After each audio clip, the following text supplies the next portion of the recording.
Seja muito bem-vindo ao 2 Dedos de Teologia. Eu sou o pastor Iago Martins, você está nos escritórios do Instituto Schaeffer Teologia e Cultura e este é o 2 Dedos de Teologia, o programa que a gente discute um assunto específico a partir da Palavra de Deus. Sinto saudade desse programinha que a gente só discute um tema. O tema hoje é vaidade. Até onde cuidar do corpo é um erro, é um pecado? É permitido por Deus ou não é? Vamos olhar para alguns textos bíblicos e olhar para algumas questões do nosso coração. Esse vídeo é um vídeo que eu tô devendo há muito tempo. Faz um tempo, que vocês me pedem sobre isso. Iago, a pergunta antes era, é pecado fazer cirurgia plástica? Era isso. É pecado fazer cirurgia? Pecado fazer cirurgia? Era a grande pergunta. Agora mudou muito por causa da nação maromba, né? Agora a gente tem os crentes fitness. Os crentes estão tudo aí usando o produto da Growth Suplementos, usando o cupom Jesus para contar pra Growth que Jesus se importa com a nossa saúde. Mas se importa mesmo? Ou é pecado cuidar da saúde? Bom, enquanto você vai discutindo isso comigo, você já vai lá no site da Growth, já usa o cupom Jesus para dizer que Jesus aprova que você cuida da sua saúde, que você cuida do seu corpo para a glória de Jesus. Tem whey protein, tem suplemento alimentar, tem tudo lá. E esse vídeo foi motivado por uma pergunta que Léo Stronda me fez. Eu fui lá no CT da Growth treinar com o Léo Stronda. Se você não viu meu vídeo treinando com o Léo Stronda, está no canal do YouTube dele, eu lá morrendo no treinão de perna. Também fiz entrevista com o Léo Stronda sobre o testemunho de conversão dele. É o único vídeo no YouTube que tem o testemunho de conversão completo do Léo Stronda, do começo, meio e fim. Tá aqui no canal. Mas ele me perguntou, acho que foi em off, pastor, vaidade, até onde vai isso de vaidade e tal, não sei o que, do treino? Vamos falar de vaidade então, a partir da Bíblia, para responder essa pergunta do Léo Stronda? Pois bora pro vídeo de hoje, que a gente vai falar de academia, plásticas, aparelho ortodôntico e vaidade. Até quando cuidar do próprio corpo é pecado? Até quando se preocupar com beleza é pecado? Fica aí que o vídeo de hoje tá bonito de ver. Você tem falta dos trocadilhos que começam os vídeos? Lembra que há muito tempo, ó, todo vídeo era começado com trocadilho? Sinto falta da velha guarda. Vamos lá. Nós lemos na Bíblia que enganosa é a graça e vã é a formosura. Isso é Provérbios 31:30. Lemos também o conselho de que a beleza de vocês não deve ser exterior, como tranças nos cabelos, joias de ouro e vestidos finos, em 1 Pedro 3:3. Esses são versículos que parecem depor contra a beleza externa, como se mulheres, aqui especificamente são os alvos desses textos, não pudessem se enfeitar, mas devessem valorizar exclusivamente a beleza interior contra a beleza exterior. Por inferência, isso poderia ser dito de homens também, né? Acerca do estilo do corte de cabelo, da barba, das roupas que vestem ou do cuidado aí com os músculos, né? De maneira geral, parece que há uma visão um tanto depreciativa da busca por uma beleza que é externa. E diante disso, o cristão pode se encontrar numa sinuca de bico. Será que é pecado ele ter o corpo malhado? Será que é pecado ele ser bonito ou tentar ficar bonito? Será que uma crente pode usar maquiagem, pintar o cabelo, ou o que é que seja? E aí o que é que acontece? Acaba que a gente busca alguma dessas coisas sempre usando algum tipo de desculpa, né? Vou pra academia exclusivamente por causa de saúde. A mulher cristã arruma o cabelo, mas exclusivamente pra ficar mais bonita pro marido, não pra si. Só pro marido. O homem faz a barba e é uma questão de higiene, né? Só pra não entrar aqui na boca e tudo mais. E é isso, a gente tem que ficar encontrando desculpinhas pra poder buscar alguma coisa que faz a gente se sentir melhor acerca da nossa própria estética. Primeiro, o que é que a Bíblia fala sobre beleza? Primeiro ponto do nosso vídeo. Eu escrevi delongadamente sobre isso nesse livro aqui, ó. Meu novo lançamento, Igrejas que Calam Mulheres. É um livro sobre como questões femininas são tratadas em algumas igrejas. Em muitas igrejas há um pecado de opressão e apagamento das mulheres. E em muitas igrejas há uma questão que envolve vestimenta. E que mulheres não podem se maquiar, não podem usar calça, adorno. É o capítulo 6, se chama Vestes. E eu conto de quando eu era da Assembleia de Deus, todo respeito do mundo da Assembleia de Deus, mas havia mulheres chorando, sofrendo, porque lhes era ensinado que elas não podiam depilar as pernas, não podiam passar maquiagem, não podiam cortar o cabelo. Tinha uma senhora na minha sala de EBD, eu era um rapaz lá de 16 anos na aula de EBD, e uma senhorinha solteira, já uma idosa, chorando porque nunca casou, porque nunca pôde se arrumar e coisas assim. É isso, a mulher não pode nunca se arrumar. A verdade é que nós temos um Deus, é isso que eu exponho de forma ampla nesse capítulo aqui, a partir de bases bíblicas. Temos um Deus que valoriza a beleza também. Beleza não é uma coisa negativa na Bíblia, pelo contrário, beleza é tratado como uma coisa boa. Deus é descrito nas escrituras como belo, e Davi pede ao seu Criador que ele possa morar em sua casa todos os dias de sua vida para poder, abre aspas, contemplar a beleza do Senhor. Na Bíblia nós vemos que Deus escolheu se revelar ao seu povo por meio de uma arca bem adornada, um tabernáculo bem ornamentado e um templo suntuoso em beleza. Será então que o Deus belo, que criou uma humanidade bela e em um mundo belo, condenaria qualquer nível de cuidado com a aparência? No Antigo Testamento, a beleza é apresentada como uma coisa boa, como uma bênção natural, como uma vantagem natural. No livro de Esther, por exemplo, a beleza aparece como uma bênção quando lemos que as virgens do rei passavam por 12 meses prescritos de tratamento de beleza, 6 meses com óleo de mirra e 6 meses com perfumes e cosméticos. Foi tendo passado por esse mesmo processo de embelezamento que Esther agradou a todos que haviam. Isso em Esther 2,15. Quando ela foi levada ao rei, o texto diz que ele gostou mais de Esther do que de qualquer outra moça. E agradou-se tanto dela que pôs a coroa real sobre a sua cabeça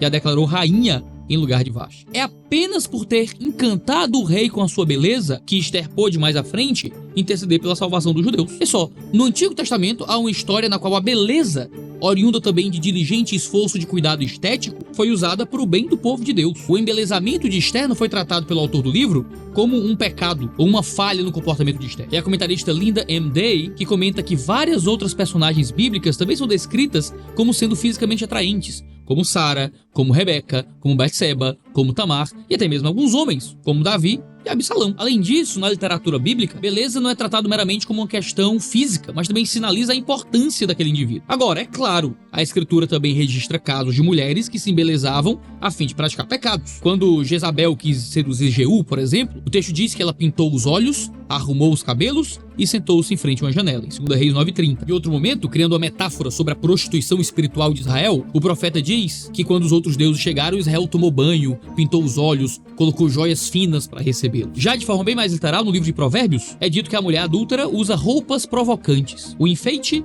e a aparência, então, aparecem no Antigo Testamento de duas formas, positivas e negativas. Não existe uma qualidade moral intrínseca à beleza. Ela pode ser usada para o bem, tanto quanto para o mal. O enfeite e a aparência aparecem no Antigo Testamento como uma coisa agradável. A beleza e os adornos aparecem tanto em contextos positivos quanto negativos, sempre dotados de alguma atratividade. É óbvio que a sensualidade pecaminosa vem quase sempre acompanhada de um esforço estético. Agora, isso torna todo o esforço para cuidar da aparência algo pecaminoso? Não necessariamente. Comportamentos usados para o pecado não necessariamente são pecaminosos em si mesmos. Existem homens que acumulam riqueza de forma justa e outros que acumulam de forma injusta. Exércitos que guerreiam por motivos corretos e outros por motivos incorretos. Homens que acumulam força física para o bem, como Sansão, e outros que usam seus músculos para fazer o mal, como Golias. O ponto é que cuidar da própria beleza não aparece no Antigo Testamento como algo intrinsecamente ruim. A beleza é um elemento dentro da esfera da estética, e quando é colocado no seu devido lugar e dentro de suas limitações,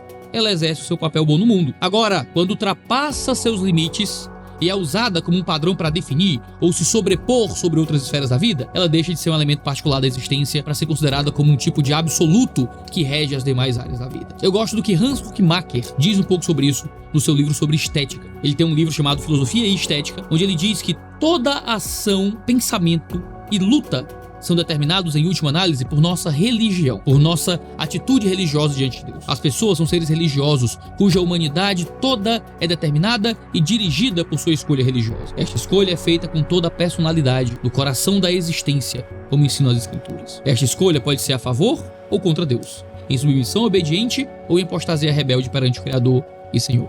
Esta escolha religiosa se expressa em cada cosmovisão da pessoa e determina, se não o que, ao menos o como de suas ações e comportamento. É a partir dessa definição, quando a estética adquire esse aspecto religioso, no sentido em que ela passa a guiar nossas escolhas e comportamentos, que ela revela a nossa visão do mundo deturpada, na qual a estética, e consequentemente o nosso padrão de beleza, dita como nós vamos viver. Nós podemos passar até mesmo a julgar o que é bom e o que é mal a partir da beleza, ou seja, aquilo que diz respeito à esfera da justiça, a partir de como lidamos com a nossa visão estética do mundo. Você vai encontrar isso, por exemplo, em pessoas que argumentam a favor do catolicismo romano, dizendo que as catedrais católicas são mais bonitas do que os prédios protestantes. São mesmo. Teve muito dinheiro investido para fazer prédios muito maravilhosos aí no passado, certo? Mas a estética não pode preceder a ética. A estética não pode preceder a ética. A estética não pode preceder a verdade. Beleza importa, já falou Roger Scruton. Mas beleza não é o definidor final da verdade. Beleza não define a ética, beleza não sobrepõe moralmente as pessoas, beleza não estabelece verdade teológica. Se você se encanta exclusivamente pela beleza e põe a beleza antes da verdade, você vai acabar sendo seduzido por aquilo que é belo,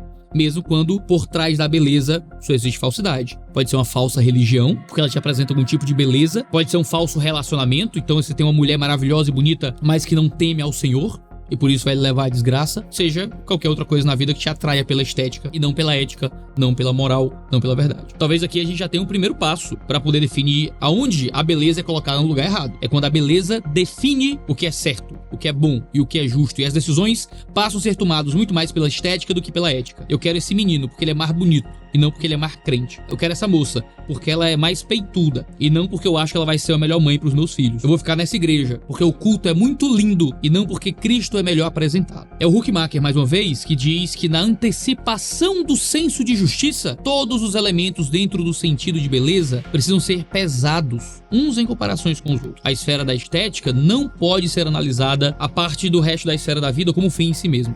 É preciso que a gente analise se a expressão estética é justa, por exemplo, diante das circunstâncias que nós nos encontramos. É porque há uma supervalorização estética que outros elementos da vida acabam sendo ignorados. E aí a tua dimensão emocional se encontra diretamente vivida em relação à estética de tal forma que o padrão estético é determinante para lidar com todas as suas emoções. Então estar bem com o seu próprio corpo é estar bem consigo mesmo. E aí mora talvez o segundo problema. É quando a nossa identidade vem da nossa aparência. E eu só consigo estar bem comigo mesmo se eu estiver bem com o meu corpo. Claro, estar bem com o seu corpo ajuda a estar bem consigo mesmo. Mas existem formas muito mais importantes de estar bem consigo mesmo. Você precisa estar bem consigo mesmo, não é? Encontrando aí em si uma estrutura funcional, psicologicamente saudável, em encontrar relacionamento com Cristo, em encontrar vida com Deus, em encontrar uma vida de fé que seja genuína e pura, em ver crescimento em Cristo, em receber do Evangelho na sua vida, em melhorar no seu caráter, na sua personalidade, no modo como você trata os outros. O corpo é útil, o corpo é um desses elementos, mas para muitos de nós, o corpo é o principal elemento. Se você não está bem com o seu corpo, se você não olha no espelho e se satisfaz com o que está no espelho, você fica triste. Você não consegue ser feliz, você não consegue encontrar felicidade. E o teu corpo te gera infelicidade. O teu corpo tira de ti a alegria que você deveria ter depositado no teu próprio coração por causa da obra de Jesus. Se o teu corpo te entristece ao ponto de tirar a alegria da fé, o teu corpo está exercendo sobre você uma influência muito maior do que deveria. Claro que se a gente está falando de obesidade mórbida, a gente está falando de um cenário de decaimento corporal às vezes extremo, é normal que o corpo nos afete de forma um pouco mais intensa. Mas se nós baseamos toda a nossa autoimagem naquilo que se reflete no espelho ou naquilo que a gente vê na selfie do celular, o corpo está tomando o lugar errado na nossa vida. A gente acaba atribuindo à beleza um aspecto que não lhe é de direito, o que corrompe o sentido da nossa existência. Eu lembro do neuropsiquiatra Viktor Frankl, quando ele disse que nós só conseguimos compreender a frustração de um ser humano quando compreendemos a sua motivação. Por isso que essa presença de um sentimento de falta de sentido pode indicar o caminho para acharmos as nossas motivações mais primárias, aquilo que nós queremos no fim das contas. Se vivemos em constante insatisfação com o próprio corpo, onde a gente sempre vai achar defeitos que nos tiram a paz e a alegria, isso significa que nós estamos colocando o nosso corpo em um altar de idolatria. E se nós só encontramos satisfação e alegria quando o nosso corpo, quando a nossa aparência está perfeita, e a gente fica buscando a alegria nos likes, nos elogios, nos comentários e na exposição de si, isso revela que nós estamos frustrados conosco mesmos, com o nosso padrão estético e que nós depositamos alegria e identidade na nossa imagem. Ficamos frustrados a não atingir o corpo que queremos, ficamos orgulhosos quando atingimos um corpo que parece representar aquilo que nós tanto idolatramos. Nisso, acabamos submissos a um falso Deus, estando dispostos a fazer de tudo, de todo o coração, alma, força e entendimento para ele. E aí a gente vive a vida inteira só pensando no corpo, só pensando na dieta, só pensando na academia, só pensando no corpo e na foto e na imagem. E a gente vive num tipo de vazio existencial, numa crise de identidade, onde toda a nossa vida anda em direção única e exclusivamente ao cuidado do corpo. Eu acho que foi Paulo quem trouxe a declaração bíblica mais clara sobre o nosso relacionamento com a aparência, com a beleza e com o exercício físico. Isso está em 1 Timóteo 4,8. Paulo diz: pois o exercício físico tem algum valor, mas a piedade tem valor para tudo, porque tem a promessa da vida que agora é e da que há de vir. É interessante a gente entender esse texto aqui, que fala sobre exercício físico. Alguns entendem como o próprio exercício que atletas fazem para manter seus corpos aptos a competições esportivas. Um ponto de vista válido dado o contexto cultural de Paulo, no qual atletas tinham esse rigor para estarem aptos para as competições. Outros entendem que o termo aqui se refere já ao ascetismo, que foi condenado várias vezes por Paulo no contexto imediato, como no versículo 3 do mesmo capítulo. O ascetismo era um tipo de mortificação do corpo para propósitos religiosos. De um lado, a gente tem o John Stott, que afirma que Timóteo sabia da importância de fazer exercício. Ele também sabia que treinar era essencial para atletas que queriam competir em jogos, que eram muito populares no mundo greco-romano. Então, combinando essas duas metáforas, na disciplina, no comer e se exercitar, seriam disciplinas essenciais para a saúde corporal. Por outro lado, temos teólogos que assumem a ideia de práticas ascéticas, como Thomas Lee, que afirma que essa visão tem mais harmonia com o contexto onde Paulo denuncia a abstinência forçada do casamento e de carne, por exemplo. Paulo renunciou a formas extremas de disciplina corporal, mas admitiu que há algum benefício em procurar controlar o corpo, coisa que ele de fato fez. Ele disse em vários lugares da escritura. No grego aqui, a ideia de exercício físico, ginásia, era um termo usado muito frequentemente pelos moralistas helenistas para descrever o esforço requerido para encontrar a perfeição moral, perfeição espiritual e tudo mais. Eu acho que a gente pode usar as duas coisas aqui, tá? Eu acho que não é limitante, não. Seja Paulo falando sobre exercício físico, como marombagem mesmo, um atleta indo em busca, da melhoria do seu corpo, seja o tipo de ascetismo que acredita que a melhoria do corpo vai te levar para mais perto de Deus, o argumento de Paulo é o mesmo aqui. Eu acho que quem capta bem a amplitude do que Paulo está dizendo é o Philip Towner. Eu tenho até uma citação dele guardada aqui, onde ele fala que, apesar da máxima tradicional ser suficiente para enfatizar a grande importância da piedade, ela não parece desprezar que as práticas ascéticas de 4.3 estão pelo menos em vista, de forma oblíqua, talvez reconhecidas por Paulo como extremo exemplo da categoria definida por exercício físico. A denúncia de Paulo das medidas excessivas de seus oponentes com respeito ao casamento e à comida é inequívoca. Então não há necessidade de dirigi-las especificamente de novo. Porém, elas, não obstante, caem pelo menos em algum lugar dentro da categoria daquelas atividades físicas, incluindo o exercício atlético, que, em comparação com o exercício na piedade, pode oferecer somente benefícios limitados. Ou seja, o que é que Paulo diz pra gente aqui? Tanto o aspecto do exercício físico, como algo atlético, ou como algo ascético, são elementos úteis da vida. No primeiro caso, a estética da beleza corporal é supervalorizada. No segundo, a estética passa a ser tomada no campo da moral como forma de alcançar a Deus. Assim, seja qual for o caso, em definitivo, Paulo está dizendo que o elemento estético é pouco proveitoso, que tem algum proveito, tem alguma utilidade. Ele não diz que não tem nenhum proveito, ele não diz que é inútil, ele não diz que é pecado. Ele sequer diz que é pecado. Cuidar do corpo, o exercício físico, não é pecado, não é uma coisa inútil, não está atrelada à vaidade para Paulo. Tem algum proveito. O que é que você não pode fazer? Você não pode colocar como um substituto da sua vida com Deus ou como um método de alcançar o teu Senhor. Qual é a pouca utilidade? Qual é a alguma utilidade? Qual é o algum valor que o exercício físico traz? É justamente o cuidado com o corpo. Você também é o seu corpo. Você também é a sua fisicalidade. Cuidar da sua fisicalidade é importante para que você possa ter um corpo funcional, saudável. O que também é uma coisa que glorifica o nome de Deus. Veja, a Escritura diz que a beleza é enganosa. E é mesmo. Você pode esconder muitas coisas ruins por trás da beleza. Mas a beleza não é pecaminosa por si só. Pedro vai dizer que nosso esforço de aparência tem que ser muito mais interno do que externo. Por mais que a linguagem diga que a beleza de vocês seja interior e não o cabelo frisado e tal, ele tá querendo descrever o que é a nossa verdadeira beleza. Nossa verdadeira beleza está dentro, não tá fora. Isso me impede de ter alguma beleza fora? De jeito nenhum. Mas eu tenho que colocar a beleza externa no seu devido lugar, de forma a glorificar a Deus por meio da minha aparência, e não fazer da minha aparência o meu Deus. Nós podemos dizer que quando colocamos a piedade em destaque sobre a estética, reconhecemos o valor da estética, o valor da beleza, de uma forma que agrada a Deus e de forma que a beleza se torna uma coisa que nós podemos contemplar e buscar, mesmo em seu pouco proveito. Quando nós reconhecemos que a piedade corrige os nossos conceitos estéticos deturpados pelo pecado, nós podemos de fato buscar uma beleza que glorifique ao Senhor e, para além disso, temos o proveito eterno que a piedade nos dá. Por isso, nós nos exercitamos em piedade. E, para além disso, teremos o proveito eterno que a piedade nos dá. Nos exercitamos no nosso corpo, embelezamos os nossos rostos, fazemos alguns procedimentos, mas nós não vivemos a nossa vida por causa deles. São elementos da vida, mas não podem ser a nossa vida. Claro que isso envolve uma série de questões práticas acerca do modo como a gente lida com a aparência. Quanto do meu tempo eu tô dedicando a cuidar da minha aparência. Claro que algumas coisas cobram um pouco mais de tempo. Eu quero emagrecer, eu tô obeso e preciso emagrecer.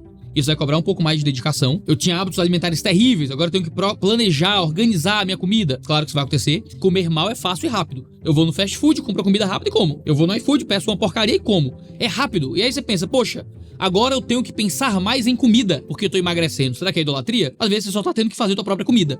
Comer melhor, contar a caloria. Às vezes faz parte do processo de você emagrecer. A grande questão é o quanto isso toma conta do teu próprio coração. O quanto isso transforma a tua própria identidade e molda a tua personalidade. É fundamental que você possa, claro, gostar da academia. Não é um problema gostar da academia. Claro que você pode gostar de maquiagem, estudar sobre fazer análise cromática. É isso o nome? Colorimetria, sei lá. Não tem problema nada disso. O problema é o quanto isso toma da tua vida, toma do teu tempo, toma da tua vida com Deus. E às vezes você troca o devocional pela academia. Não falta o dia da academia, mas o devocional perde de vez em quando. Não falta o dia na academia, mas o culto doméstico em casa, ninguém nunca viu. É uma batalha que todos nós enfrentamos e que temos que colocar na mesa e sermos sinceros com Deus acerca dos nossos próprios corações. Às vezes o quanto nós estamos abrindo mão de recursos que poderiam ser úteis para outras coisas na vida, apenas para nossa aparência. Aí eu vou fazer uma cirurgia estética e eu vou gastar um dinheiro extremamente relevante para minha vida, um valor que é absolutamente incompatível com a minha renda, para poder fazer, sei lá, mudar alguma coisa aí na minha aparência que não me agrada tanto. Ao invés de eu passar por um processo de aceitação, eu passo por um processo de tentar gastar até o meu último centavo, me endividar se for necessário, para mudar uma coisinha no meu corpo, que nem vai me deixar mais feliz muitas vezes, porque eu vou achar outra porcaria no meu corpo para me deixar desagradado. E veja, a gente nesse mundo de internet acaba sendo muito afetado por isso, né? Porque hoje a gente vive em um mundo de estética. Vivemos em um mundo de aparência. Você tá vendo o seu rosto o tempo inteiro. Você tá se vendo filmado o tempo inteiro. Você tá vendo seus stories o tempo inteiro. Tudo é foto, tudo é espelho, tudo é imagem. Você acaba chocado, sabe? E o mundo de mídia aumentou isso quando nos apresenta na TV sempre homens lindos, mulheres lindas, pessoas de corpos perfeitos, pessoas cada vez mais perfeitas, nos fazendo acreditar que o normal é aquilo ali, que o normal é a mulher da TV, que o normal é o cara da TV. A mulher tem que ser a Barbie e o homem tem que ser o He-Man. E aí a gente vive constrangido pelas imagens que nos são jogadas o tempo inteiro e a gente acha que está inadequado fisicamente. E a gente só tá sendo discipulado, certo? Pela estética do mundo aí fora. A beleza é uma coisa boa, mas ela não pode tomar tudo que temos, nem tudo que somos. Alguns materiais interessantes que eu quero indicar pra você poder ler mais sobre isso. Eu tô lendo 2 livros sobre esse tipo de coisa, deve existir mais por aí, mas eu tô lendo esse aqui, Espiritualidade Integral, de Lucas Oxolania, eu acho que deve ser assim que pronuncia o nome, perdoe se estiver errado, O Chamado para uma Adoração Completa. Ele fala bastante sobre corpo, fala sobre alimentação, sexualidade, corpo como adoração, é um material legal, mas certamente um livro que você vai ter sobre isso mais voltado a essa temática é O Cuidado do Corpo, do Luciano Subirá. Sabedoria Bíblica para o Bem-Estar Físico e Espiritual. Eu pedi para o Mundo Cristão me mandar esse livro aqui, eu tô lendo ele. Tô terminando já, tô aqui. Tô justamente no capítulo sobre exercício. É um capítulo bem legal, onde ele vai argumentar a favor do exercício físico. Ele vai falar sobre os benefícios do exercício físico como coisa boa. Não vai falar sobre a moralidade da coisa, mas mais sobre benefício. Eu achei bem legal. É um livro que vale a pena ser lido sim. Fala sobre mordomia do corpo e tudo mais. Interessante. Se você quiser um capítulo inteiro discutindo a teologia da beleza, Igreja de Cala Mulheres, vai ter um capítulo sobre isso, se você quiser. Eu também indico os produtos da Growth Suplementos, usando o cupom Jesus. Você conta aí pra nação maromba de que os crentes estão cuidando da sua saúde, mas com o coração no lugar certo. Esse é o vídeo de hoje. O que é que você acha desse assunto? O que é que você achou dessa temática? Não deixe de se inscrever no canal. A gente tem vídeo toda segunda, quarta e sexta-feira, sempre às 10 horas da manhã. Um cheiro no seu cangote e até a próxima.